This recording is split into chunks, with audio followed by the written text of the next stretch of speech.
up, everybody? So it's been a year since I've had my Corvette, and I still got my driver's license. No speeding tickets. Car ain't broke down yet, so it's all good. It's just had its oil changes. No issues at all that I've noticed. Everything's working fine, all electrical and engine running wise. So it's been a great car. It's been I've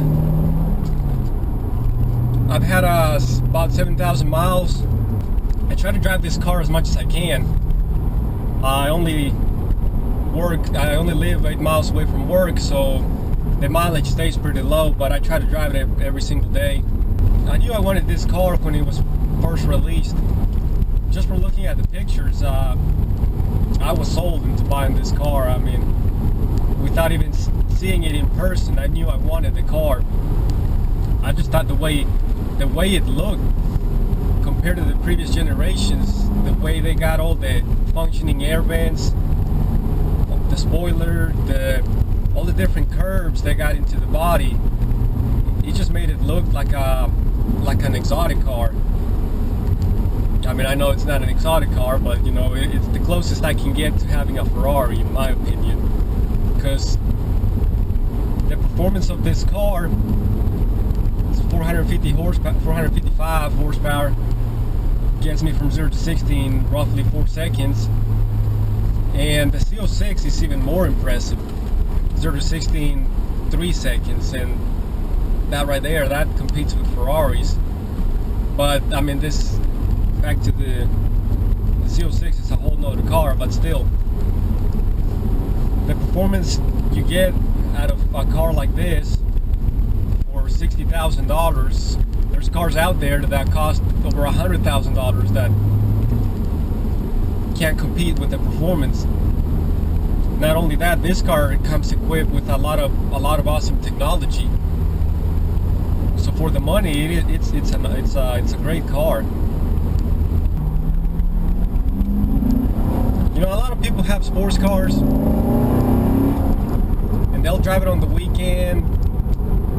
You know, just keep it in the garage, all clean and everything, and just take it out only when it's sunny outside. But I mean, it's such an amazing experience to drive a sports car. Why not drive it every day? So that's what I do. I just drive it every day. Then again, if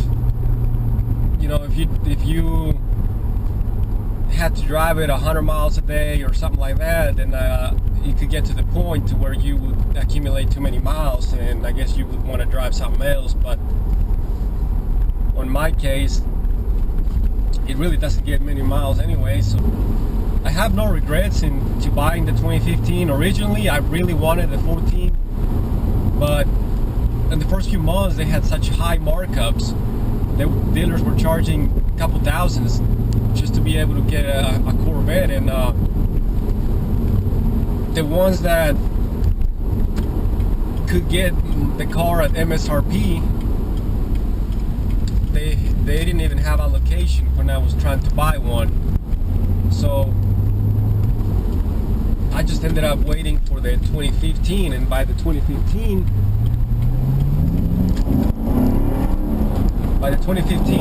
I was able to get a pretty good deal.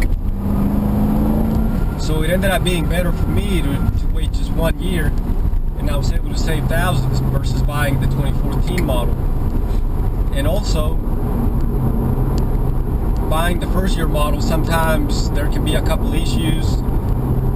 So waiting a year, it gives the engineers time to figure out some problems that may come with first year production.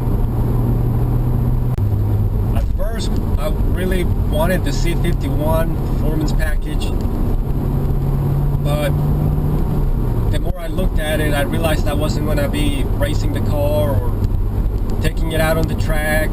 I just wanted it more for just cruising, daily driving. So I decided not to get the C51 performance package. The C51 also comes with the with a little bit harsher suspension because it's set up for a little more for the track. And for daily driving, the base Corvette, I just thought it'd be a better choice because of the all-season tires, the smoother suspension, and as well a cheaper price. So that's why I ended up getting just the base.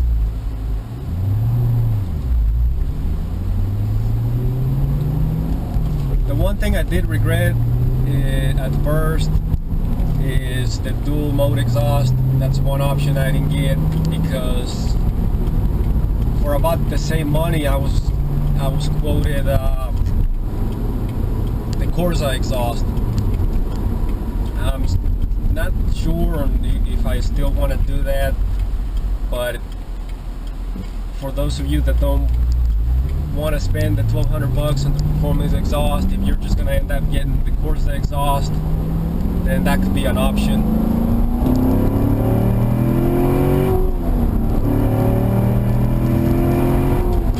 I think for being the base, I think it still sounds awesome, even though I don't have the performance exhaust. When you open it up, it's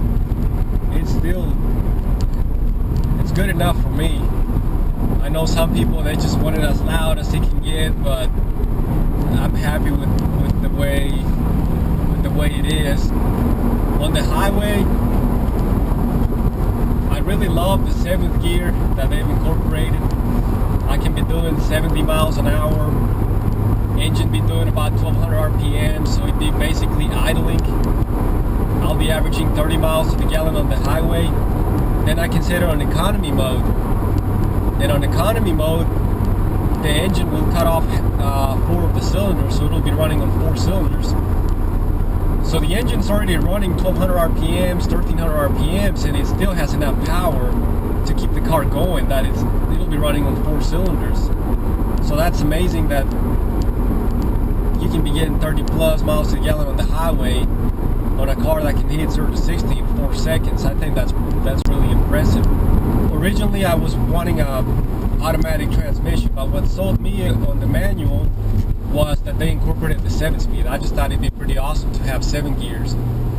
It's and another thing was the rev match.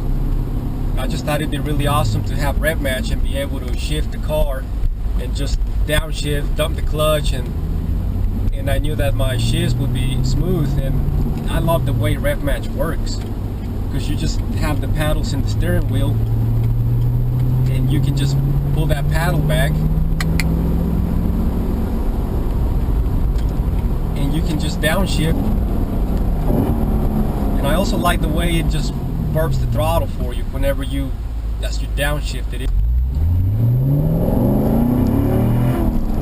I'm able to just shift through the gears, dump the clutch, and I know that the computer will take care of the rest. It'll drop the RPMs to where they need to be and the shifts will be smooth. So right now going from 4th to 2nd, the computer just burps the throttle and I can let off the clutch immediately and the shift will be smooth. Kind of like it makes me feel like I'm driving like a dual clutch transmission. So that's really what sold me into getting the manual, and that's one of my favorite features about it, is having the 7-speed with the rev match.